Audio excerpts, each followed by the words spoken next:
അല്ലാതെ ചെയ്യാൻ പാടില്ലായിരുന്നു.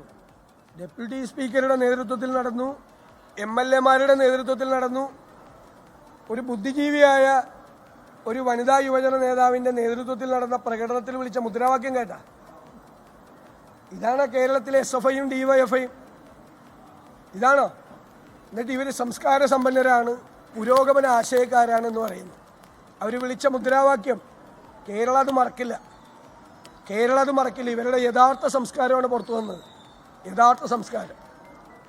അക്രമങ്ങൾക്ക് നേതൃത്വം കൊടുക്കുകയാണ് നേതാക്കന്മാർ ഇറങ്ങിയിട്ട്.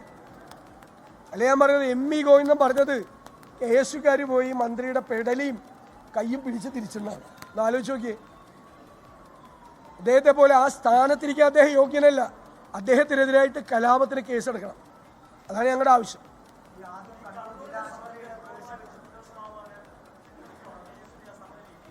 എന്താ കരിങ്കൊടി പ്രകടനം നടത്താൻ പാടില്ലേ?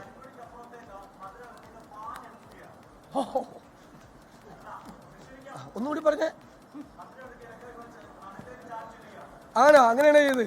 അവർ കരിങ്കൊടി പ്രകടനം നടത്തി. അങ്ങനെയാണ് എല്ലാവരും നടത്തുന്നത്. എല്ലാവരും അങ്ങനെയാണ് നടത്തണം. കരിങ്കൊടി പ്രകടനം നടത്തുന്നത് പോലെ നടത്തിയിട്ടുള്ള ഒരു വ്യത്യാസമില്ല.